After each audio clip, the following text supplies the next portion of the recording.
Okay, let's talk about project phase 2 before we move forward. Here's the challenge on this project. On the 30th of April, the last day of the month, we have a 4-hour class, 1 p.m. to 4 p.m. So we get to sleep late. 1 p.m. to 5 p.m. Thank you. Well, when you hear me out, it's probably going to be 1 p.m. to 6 p.m. The only thing we're doing that day are presentations, both classes. So if you're FedEx here, we have a UPS there. Each pair of presenters, each pair, will have 25 minutes between both classes. Okay? 10 minutes for one, 10 minutes for the other, 5 minutes to cross-question. Okay?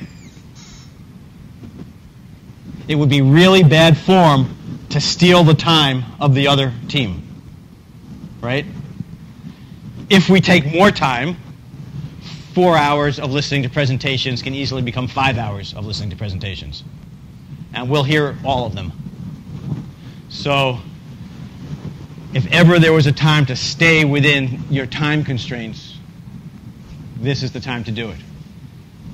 And the reason we're only giving 25 minutes is so that we have 5 minutes in between and to take some breaks and to stretch and to get organized. So it's going to be a long day. But it could be a fun day. And there will be, as we said, a 360 review as we get closer. I'll explain that more. Yes, sir. Everyone needs to present. Good question. So transitions from person to person have to be quick and smooth, right? You have to avoid talking about things that are not important. Only talk about things that are important and get to the point. There is not a huge amount of deliverable here. The deliverable is a presentation, also a supporting paper. The supporting paper, as always, is less than 4 pages, or 4 pages or less. This is going to take us back to the balanced scorecard, the thing we talked about at the very beginning of the semester. We're going to talk about it again in a couple weeks. But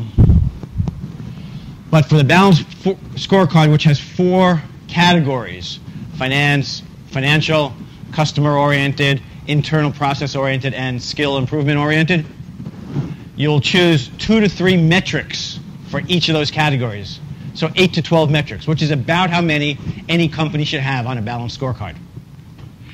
The metrics you choose should be specific and insightful based upon who your company is. You don't just choose, the general metrics that anyone would choose. Do we have revenue growth? Do we have profit growth? They should be metrics that make sense because your company does business a certain way. You should identify those metrics and then describe why you chose those metrics. Relate that to your company's strategic positioning. The 5 forces model, SWOT, key success factors, core competencies, whatever it is that made you choose those metrics. Okay? And then finally, your last page, or not necessarily the last page, but one of the pages of your presentation should be something that I call a dashboard. Visualize the CEO of the company every day coming into the office, and the first thing he does is he clicks on one button, and up comes a screen that tells him how the company is doing versus their key metrics. How are they doing as a company? And it may not change every day. Some of these things are longer term. But visualize thank you very much. Visualize something that would be presentable to a senior executive. And so you get to design that. Hopefully every team has one creative person who can help do that design. The way I view it, there are a few ways to look at a dashboard. visualize either the dashboard of a car or the cockpit of an airplane. You could have like the odometer, and 55 is the target, and you see where your arrow is vis-a-vis the target. That's one way to visualize how you're doing. Another way is if you ever go outside of a YMCA somewhere, they have the thermometer, and where they're seeing how much they've been able to get in terms of contributions, and they show that they're aiming for 100,000 and they're at 55,000. So you can use the thermometer model. There are lots of different ways to present it. So each team gets to figure out how they want to present it, and that's part of the presentation. This is important. A lot of the actual data is not really out there. You're not going to be able to get it, right? It's proprietary. If you had number of training hours for employees, you're not going to be able to get at that, right? I'm okay with you kind of making it up reasonably. The exercise is not about getting that information. The exercise is about understanding what a balanced scorecard is and how you might develop one and develop a dashboard. So don't obsess with getting at that information. That would be a waste of your time. Okay? And then the questions, I'm not going to choose the questioners. You guys will just pound the other team. Probably 1 or 2 questions going back and forth each. A question and an answer taking about a minute. You get 2, they get 2, and then we're done. I suggest that you find out who your co-team is and plan your time together.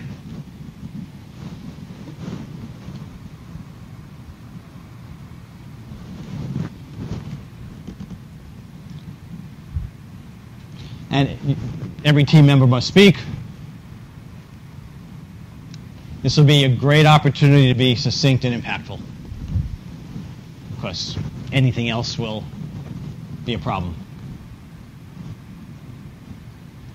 And you all will vote for winners, and there'll be extra credit for the winning teams in a couple of different ways. Okay? Any questions on, there's more. You hand in a hard copy of the presentation just like before, and the paper covers the same thing, 4 pages or less. If you need to put the picture of the dashboard, because there's going to be a dashboard for the paper as well, it doesn't have to be within the 4 pages. It could be a 5th page. It could be an appendix.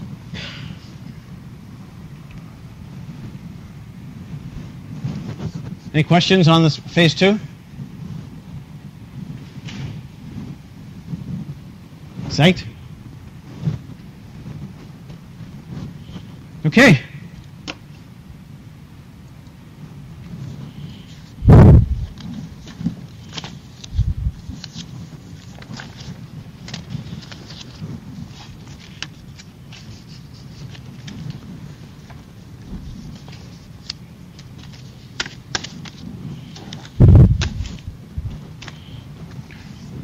Remember we had like a 5-minute lesson on Chapter 9, variable costing, and I said we'll figure it out later. We'll understand why we did that 5 minutes later. We're going to get there right now.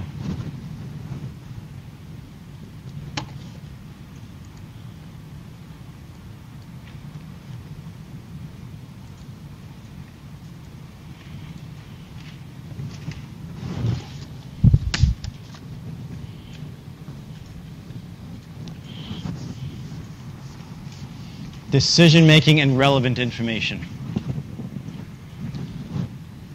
One of the main purposes of management accounting and cost accounting is to have information available for making appropriate decisions. Do we make a product, or do we make a component, or do we buy that component? Should we do a short-term sale at below our regular cost to a new customer in order to improve our overall financial situation?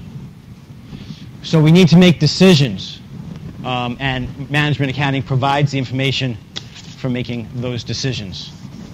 And we'll see that sometimes you only want to use variable costs when making decisions. And that was the purpose of Chapter 9, to understand how you would make a decision using only variable costs. I'll briefly mention a process for making a decision. We'll define what relevant information is.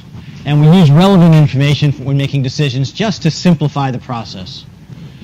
if you're choosing between option A and B, and the economics of A and B are the same for certain categories, you take them out of the equation because they don't help you make your decision. We'll talk about opportunity costs. We'll talk about capacity constraints and how do you manage through capacity constraints. Talk about customers, etc. So a 5-step process. You get information. From that information, so from historical information, you make predictions about the future. Based upon those predictions, you would select an alternative. You implement that, and then you get feedback and determine whether it was a good decision and maybe change your decision. I don't think there's anything here that is unusual for you. But it's very important to note that historical information is not relevant except as it relates to future costs and revenues. So when we look at relevant information, as I just said, it's in the future. It differs among the alternatives that you're looking at. If it's the same, then you cast it aside because it doesn't provide you any value. And it could be costs or revenues. When you're done with this economic analysis, and we'll see some examples, you also need to think about qualitative factors, particularly when it's about selling product at below your normal price, because there could be some ancillary implications of your decision. So you look at qualitative factors as well as your financial factors. Some of the things that are qualitative that you might look at are the effect on the employees, morale, turnover, the effect on your customers. So if you're going to purchase a component rather than make a component, well, you have to lay off employees and therefore piss off your other employees. Will a component you purchase maybe not be of the perceived quality of what the customers expect from you? What are you doing to the environment? Will you be cannibalizing your other products or cannibalizing your other customers? If you're selling something at a lower price, will your other customers potentially find out and therefore not be happy and demand that same price? Does it affect your image, etc.? So there are quite a few qualitative factors that you would need to consider. Okay, you don't need to read this. So a couple of years back, American Express had a bunch of accounts that they just didn't want to have anymore. What do you think that probably was?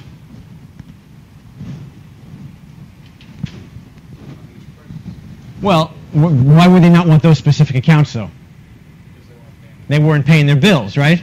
So they actually offered these accounts $300 to close their accounts and go away. Pretty good deal. What do you think relevant information was to American Express to make that decision, to pay for you to go away?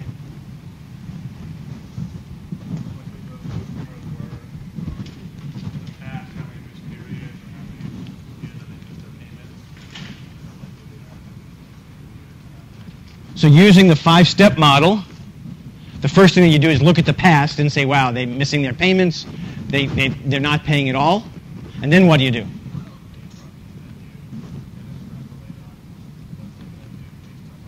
So you look forward and you assume what your economic situation with them would be going forward. And what's the analysis that they did?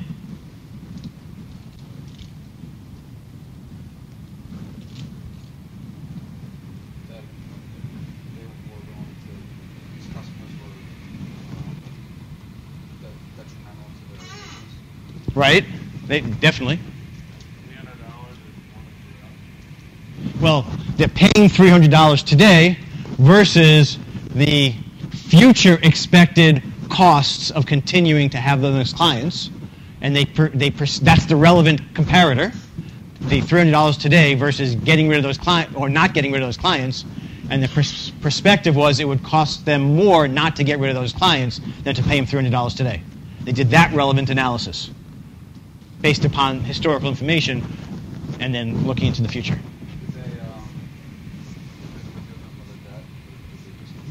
I think that they discounted that debt. Yeah, they had to. Yeah. So that was the analysis.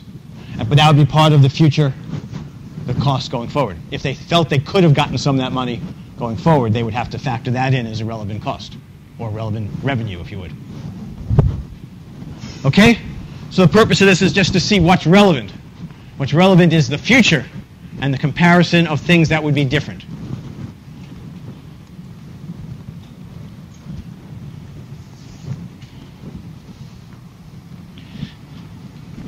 So two terms, incremental cost or revenue is the additional cost or revenue incurred when you choose an activity.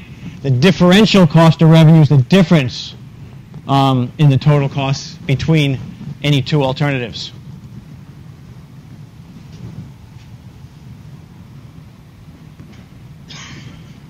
So don't get focused on all the numbers here. We're not going to go through the whole thing. You have alternative one, which is you don't reorganize your company. Alternative two is you do reorganize that company. There are lots of different cost components where they're the same. This is the relevant cost information. When they're the same, we don't even think about them. It's just kind of noise in our numbers. The only things we think about are where they're different. So you compare with relevant costs the differences between not reorganizing and reorganizing, and you see that your costs are greater if you do not reorganize than if you do reorganize by 70,000. So this would suggest, based upon the economics, that you should reorganize.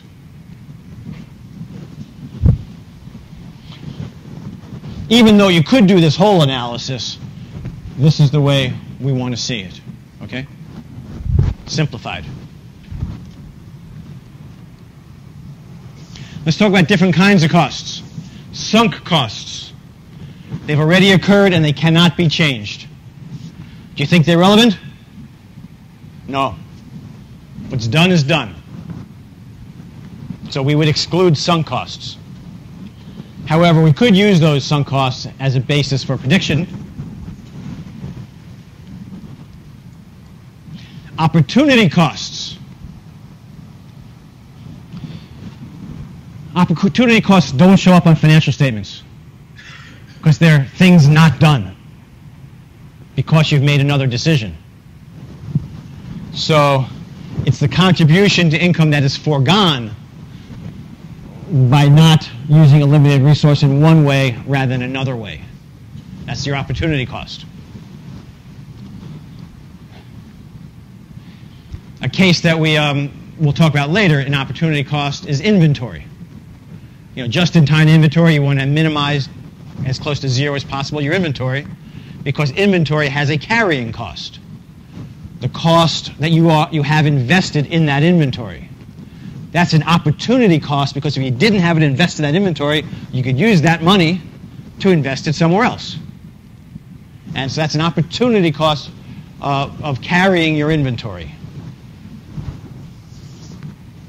So do you think you included opportunity cost in relevant cost analysis? Yes, you definitely do include opportunity costs.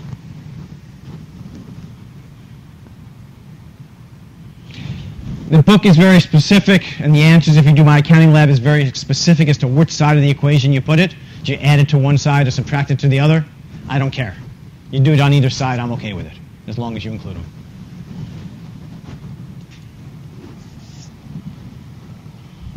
So an example, I think we did this the first day, right? An opportunity cost is, because you're here, you're not working. Many of you, your opportunity cost. So if you would do the net present value on your decision to get into this program, you have to include in that net present value the foregone earnings that you're not getting during these years. That's an opportunity cost. and you hope that the net present value of your future earnings is greater than the net present value of your future earnings would have been if you didn't take this program, including those years. A sunk cost, you bought a car, it doesn't matter what you do with it, it's sunk. You spent it.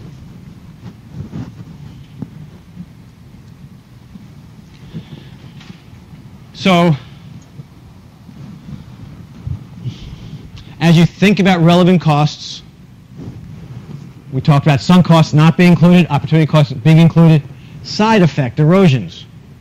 A good example was, I don't know how many years ago it was, 4, 5, 6 years ago. When did Porsche come out with the Cayenne?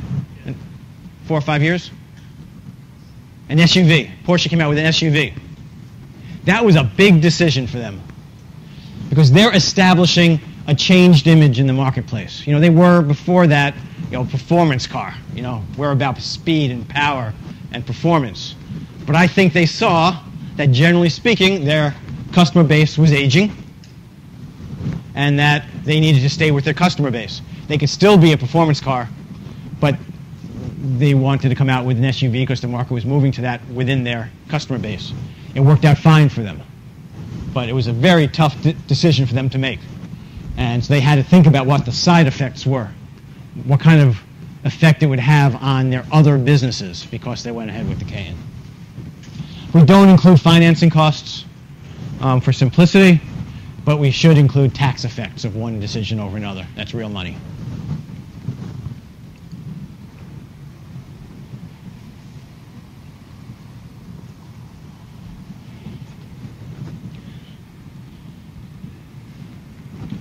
An example of a decision that you would be making is how do you manage your capacity? Because resources are limited. Whether it's floor space or the available raw materials and labor, you need to decide which product you're going to make and which product you're going to not make right away because the other one brings in more income. So you need to manage towards your capacity. We'll go through a bunch of different decisions in that regard. We'll talk about special orders. We'll talk about make or buy decisions. Product mix decisions, which involves capacity constraints. Customer profitability. Do you want to deliver to one customer versus another customer? Should you add or discontinue a given branch or a given division of the company? Very similar to customer profitability analysis. And then should you replace equipment or continue to work with older equipment? Kinds of decisions you'd make where you do a relevant cost analysis. Let's talk about special orders.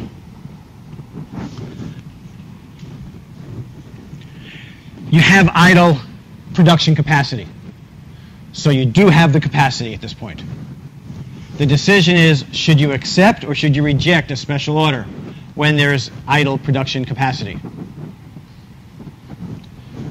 And the special order has no long-run implications.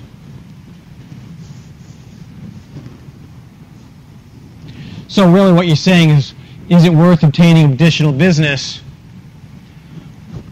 trading off a major price concession? Obviously, if you have the capacity and the special order was for your full price, you don't have a discussion. Of course you're going to do it. But the question comes, how big of a price concession does it make sense to make in order to do the special order? Anybody have a going-in assumption on what that is?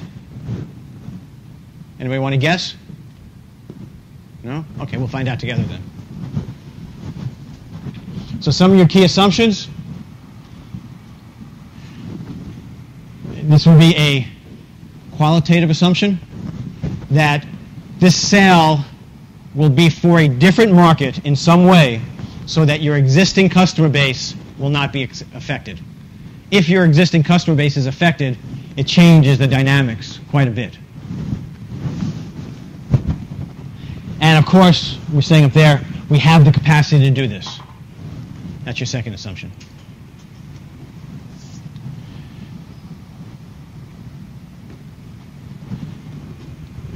So the decision rule is, will a special order generate additional operating income?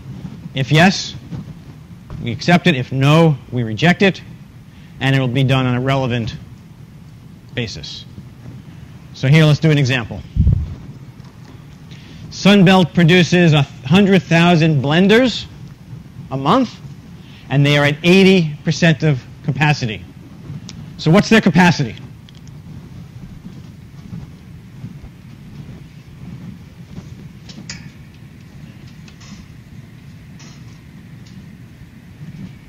It's 100,000 divided by 0.8. Can somebody tell me what that is?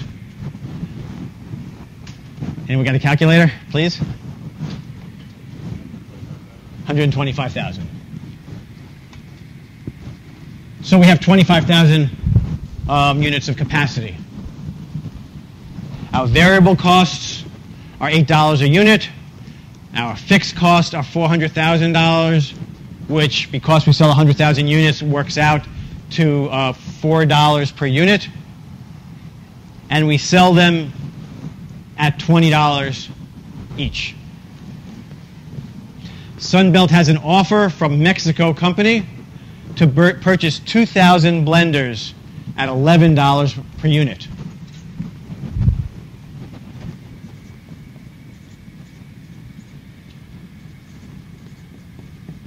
Do you do it? Anyone have a point of view? Would you do it? Because it's Mexico company and we don't do any other business in Mexico, we don't think it will affect our customer base. Do you do it? Who does it? Raise your hand. Who doesn't do it? Raise your hand. Who doesn't know? Who doesn't care? Let's find out. Okay, so you're going to compare rejecting the order with accepting the order, okay? So if you reject the order, your incremental revenues are 0. And if you accept the order, your incremental revenues are $22,000, which is $11 times 2,000 units. Yeah, that should be 2,000 units.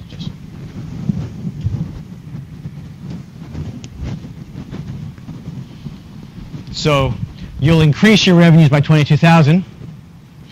If you reject the order, you have no incremental costs. Your incremental costs, which are your variable costs only, are 16,000, which was $8 a unit times 2,000 units. So you will be generating 6,000 incremental dollars for the company. So you would do it. Special orders, short-term decisions, and it's important that these be short-term decisions, less than 1 year, do not include fixed costs. They're not relevant because you're going to pay them whether or not you do this job. So essentially, if you have a positive contribution margin, you would move forward. So yes, you would accept this job. Everything else being equal, all the qualitative issues being equal. So this goes back to that very brief moment we did in Chapter 9 talking about variable costing versus absorption costing. We know that for all legal reasons, you do absorption costing, but for decision making, sometimes variable costs are all that matters. They're the relevant costs. Okay, so that was the special orders. And again, you could have a whole discussion on the non-quantitative issues. So insourcing is the decision to make a good, a service, or a component inside the company. Outsourcing, you take that as a purchase rather than as a production. And there are lots of qualitative issues here, including, do you want to outsource outside of the country, and with all the macroeconomic issues that come along with that. So the decision rule is select the option that will provide the lowest cost and highest profit, non-quantitative factors. So you look at the math, and then you look at the other factors after the math. Some of those factors are quality, reputation of the outsourcer, employee morale, what the customers expect, and then logistics. An example here. Barron Company incurs the following costs in making ignition switches. They make 25,000 ignition switches. I'm going to assume they did not make them for General Motors. That was a joke. Does anybody know why I had that joke? No? The other class has General Motors. The Ford people should know it, though. Why? They just had that huge recall of like a 50-cent ignition switch that they were hiding that caused 300-something deaths. So here are the economics of making 25,000 ignition switches, including the fixed costs. And it comes out to $9 per ignition switch, all in, including fixed costs. They can purchase the ignition switches for $8, but they can't quite get rid of all of their fixed costs. They will still have $50,000 of fixed costs if they move to the purchase environment. Maybe they can sell off the machinery, they can sell off some of the aspects of the factory, but they still have to pay for the warehouse itself or whatever. They have to pay for the factory space itself. They can't get rid of it. So the fixed costs go from $60,000 to $50,000 if they don't go to zero. What should they do? Let's see the math. We know the economics of making. Everything is different when you buy. There's no direct materials. There's no direct labor. There's no other variable manufacturing costs. Your fixed costs go from $60,000 to $50,000. You have the purchase price now of $8 per unit rather than no purchases at all. So under this scenario, you'd continue to make it, primarily because you could not get rid of all the fixed costs. That's the difference. Now, so you had to hold on to the factory, and it costs $50,000 to do that. If you can come up with a different use of that factory space, then it is not specific to this. That's an opportunity cost, and that $50,000 would no longer need to be absorbed here. So you have to look at opportunity costs as well. How might you use whatever fixed cost you're just spending without using now? How might else you use it in order to defray that cost?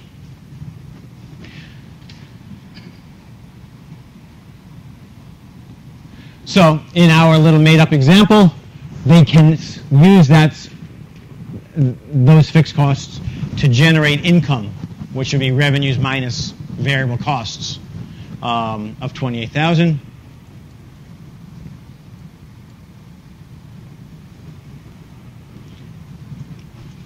So here's where I say I don't care which side of the equation you put the opportunity cost on. Here they're adding it to the cost of making that opportunity cost.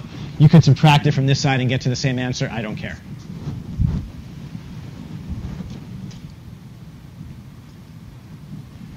But that changes the dynamics, and you would be $3,000 better to buy the components rather than to make them. Any questions at this point?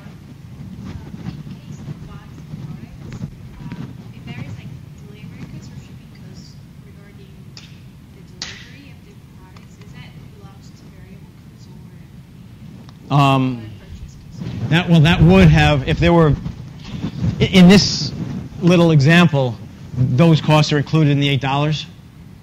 the purchase price? Well, you're right. You have to. It would probably be a variable cost because the delivery cost charges would be based upon the volume that's delivered. So that would be an incremental variable cost to buy. In our case, we just included it as part of the purchase price. Any other questions?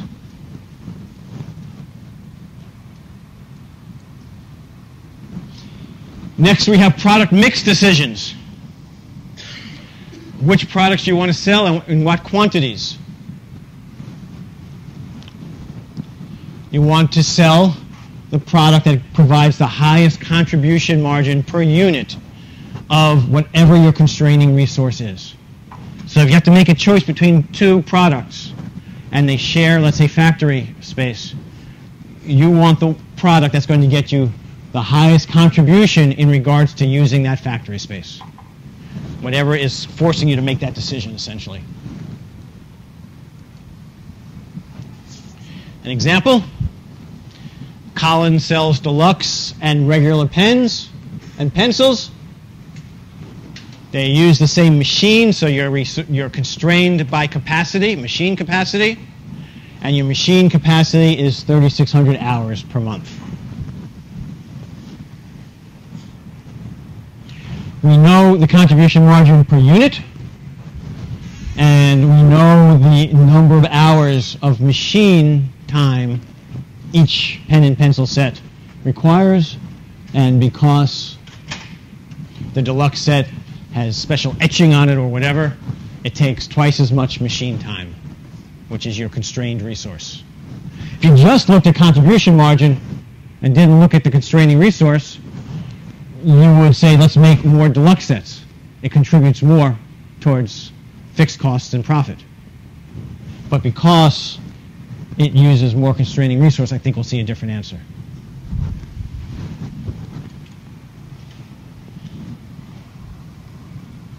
So you just take your contribution margin and divide it by the hours of constrained resource, which gives you contribution per limited resource.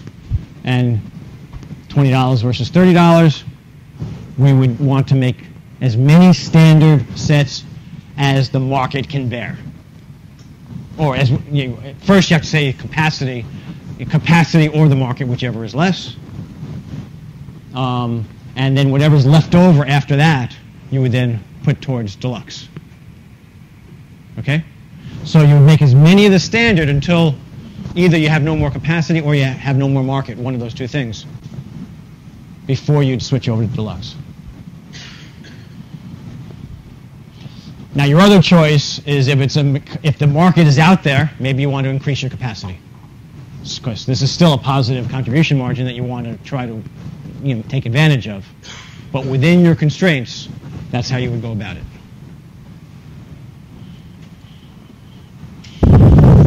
So let's say we can increase the capacity.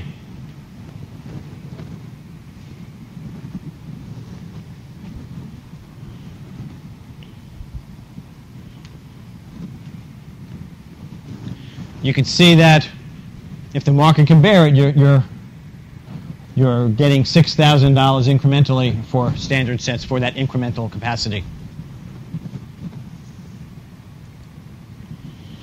Okay, customer decisions. This is very important. Service organizations care very much, as well as any organization. How are they doing with any given customer? Because customers, there are easy customers and hard customers. If you have a customer that has lots of small orders, so you have lots of setup time and lots of order processing time, etc., you should factor that into the profitability of that customer and make the decision based upon how that customer is costing you. But it's more than just simply that. Let's see how this one works. The decision is, if you dropped a customer, does that add to income or take away from income? Anybody want to venture a guess on this one? What's that? Depends on the customer, whether or not they're taking a lot of time. Well, it depends on that. You got customers that call constantly, you call them, they're taking no value, your employees value the time. And what does that people that are happy and don't need But what does that relate to? So time is Time is money. money. So you look at the cost, the variable cost of your customers, and make a decision. So you have 3 customers. Let's not go through all the numbers here. But you have 3 customers. Whisk, based upon your variable cost per your customer, whatever the reasons are. We could probably look at it and see they need more labor hours.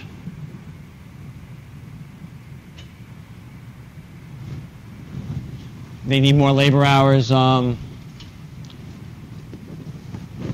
etc. So they're an unprofitable customer. Should we get rid of them?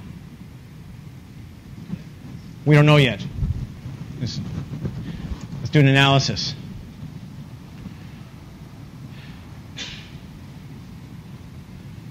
We need to look at only the relevant costs from Whisk. What might be irrelevant? Allocated corporate office costs, irrelevant, right? Sunk. Whether Whisk pays or is there or not, these others would have to absorb that cost. General administration, the same thing. Marketing support, I don't know. Well, let's see what they say. Okay? Rent, you're paying your rent whether they're there or not. So you have to look at the relevant costs. Depreciation, not relevant. It's not a real cost. Rent, not relevant. General administration and corporate office, not relevant. And so,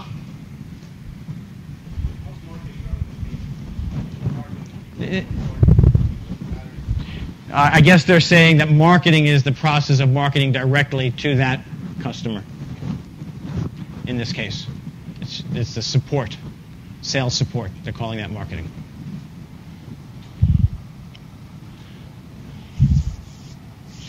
So your total revenues would be $400,000. Your total relevant costs are $385,000. You're actually going to lose $15,000 if you get rid of Whisk, essentially because your other customers will be absorbing more costs. So you should not get rid of Whisk in this example. Adding or discontinuing a branch, it's the exact same analysis. If you discontinue a branch, your other branches would have to absorb costs that are involved with this branch. And so you make the same set of decisions.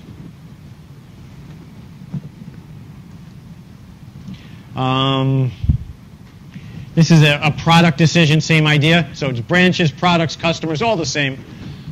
You make 3 different tennis rackets. The champ racket is losing money, but it has a fixed component, and you can see right away those fixed costs are greater than your loss. Therefore, you would not discontinue champ unless you could get rid of those fixed costs. Of course, those $30,000 would just have to be absorbed here.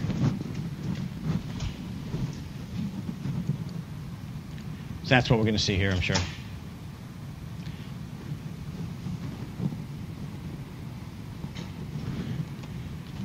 So what we're saying is that Pro and Master would absorb your fixed costs, and therefore you'd have a $10,000 less profit.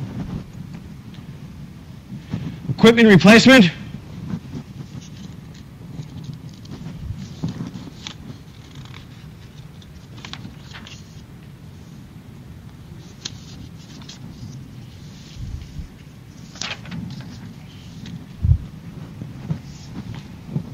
You ignore things like depreciation. Depreciation is an accounting concept. It's not a real cost. And you ignore the book value of whatever equipment you're focused on, because that's a sunk cost. That's the amount paid. You do consider if you could sell off the equipment and get some money for it. That's a future value. You do consider that. So trade-in or salvage costs are relevant, or value is relevant. I think we get it. I'm not going to go through all these numbers.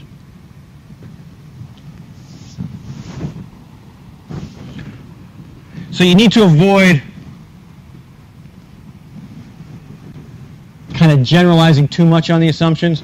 Sometimes fixed costs are relevant, right? We saw if a fixed cost could go away through a decision to buy rather than make, it becomes a relevant cost. Even though you treat it as a fixed cost, you can turn it into a variable cost essentially. Fixed costs only adjusted for only the opportunity cost to either reinvest what would be incurred fixed cost of other products or other services that you buy. I think you consider fixed costs for two reasons. One, you have to, as you just said, like we saw in the tennis racket example, think about the impact on other products for absorbing those fixed costs. The second reason is if a fixed cost, if you have a make or a buy decision, and if you buy, or discontinuation of a product decision, and you can actually make some of those fixed costs go away, then they're not really fixed in the analysis, right? They're short-term fixed, long-term not fixed. So you have to think about them for those terms as well.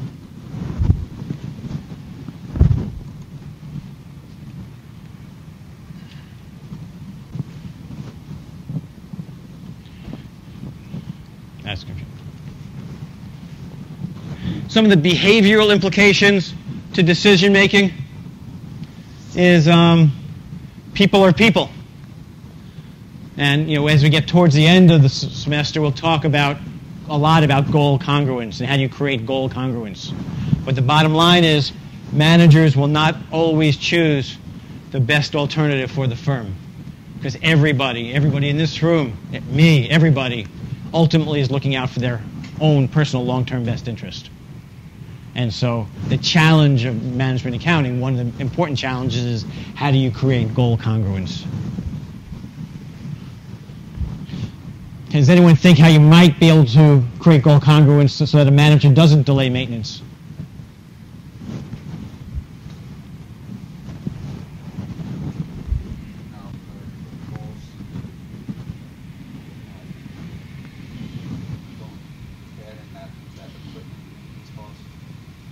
So you ignore the maintenance cost. That's one way to do it. So you don't hold that against a manager that they're expending money on maintenance in the proper way. That's good. You tie incentives only to long-term goals? Mostly to long-term goals. Okay, that's another way. Focus on the long term.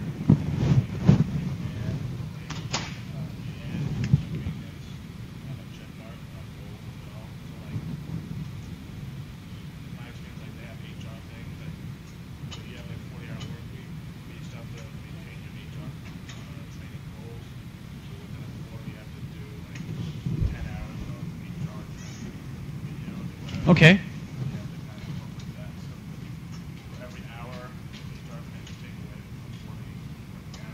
Okay.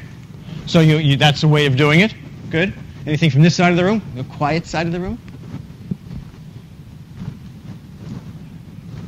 They remain quiet. Another way is to use balanced scorecards and metrics and management by objectives, and you make it an objective to maybe have machine downtime be less than 1% or whatever the appropriate time should be. And so that's one of the objectives that a manager can be evaluated on in the short term. And so there'll be incentive to make the right decisions in terms of maintenance by giving them non-financial objectives as well as financial objectives. Okay? That's what you were going to say, right? Those.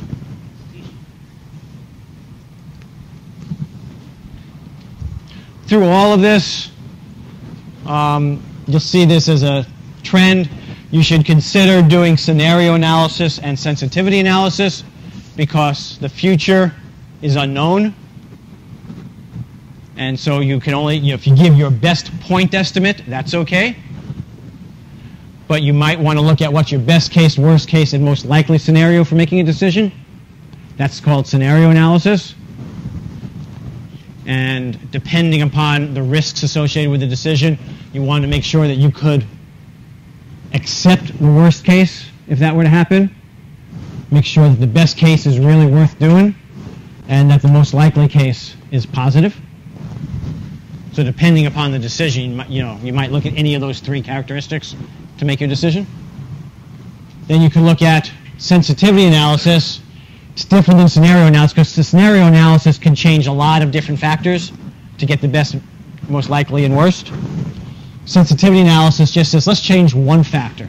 Let's say we raise the price of our product by $1. What does that do to everything? Let's say we have to reduce the price by $5. What does that do? You only change one input variable and see the impact. So that'll, either one of them, but sensitive analysis in particular will answer the what-if question.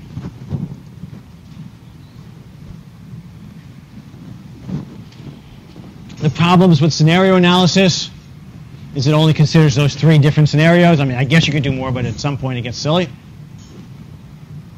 And it kind of assumes a correlation. So when you think of your bad situation, that's kind of like everything going bad. And when you think of your best case situation, everything's going perfectly. It doesn't, there's so many other alternatives in between, it gets a little silly. The strengths of sensitivity analysis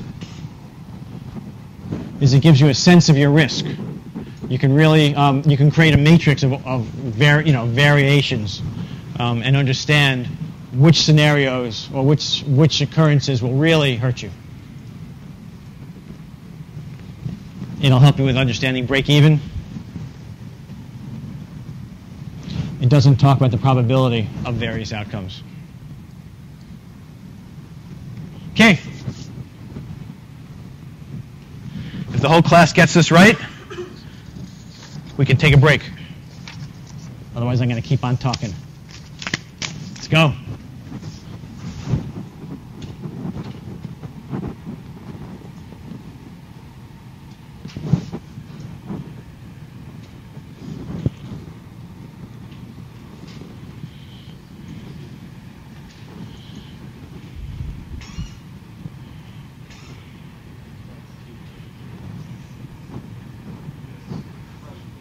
What's that?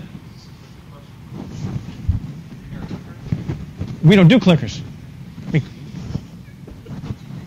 you want to do clickers? Yes, okay, because I don't have the software up and running. What's the answer? I heard B from someone. Who said B? Oh, we got one wrong. We have to, no break. It's C. There's a break. It's okay. I'll see you all at 1:15. If you want to get your results from last week's presentations, here's the time. And then if you want to talk about them, next break will be the time for that. We'll have a second break.